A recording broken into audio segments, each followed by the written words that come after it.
నా దగ్గరికి ఒక లేడీ చాలా కంగారుగా వచ్చింది. ఏమైందమ్మా అని అడిగినప్పుడు ఏఎంహెచ్ రిపోర్ట్ చూపించి ఎగ్ నంబర్ తక్కువైంది మేడం అని చెప్పింది.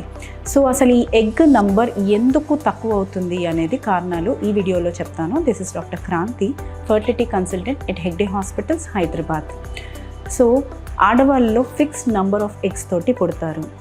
సో ఎవ్రీ మంత్ ఈ ఫిక్స్డ్ నెంబర్ ఆఫ్ ఎగ్స్ నుంచే కొన్ని ఎగ్స్ అనేవి యూజ్ అవుతాయి. ఇలా న్యాచురల్గానే ఎగ్ డిక్లైన్ అనేది జరుగుతుంది. దాంతోపాటు ఏజ్ రిలేటెడ్ ఎగ్ డిక్లైన్ అంటే 30 ఇయర్స్ తర్వాత ఎగ్ డిక్లైన్ అనేది చాలా ఎక్కువగా ఉంటుంది. అండ్ 35 తర్వాత rapid decline of the egg అనేది జరగడం జరుగుతుంది.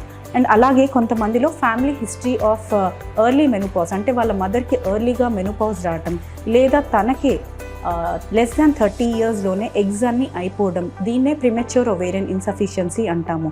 సో ఇలాంటి వాళ్ళల్లో జెనెటిక్ రీజన్స్ అనేవి ఉండి ఉండొచ్చు.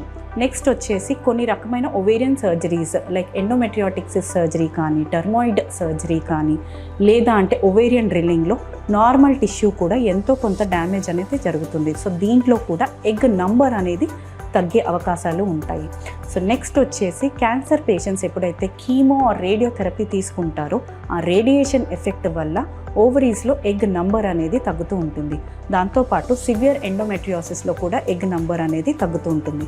అండ్ నెక్స్ట్ మన స్మోకింగ్, ఆల్కహాల్, వేపింగ్ లేదా unhealthy diet, obesity and stress వల్ల కూడా ఎగ్ నంబర్ తక్కువ అవ్వాల్సిన ఏజ్ కంటే ముందే డిక్లైన్ స్టార్ట్ అవుతుంది.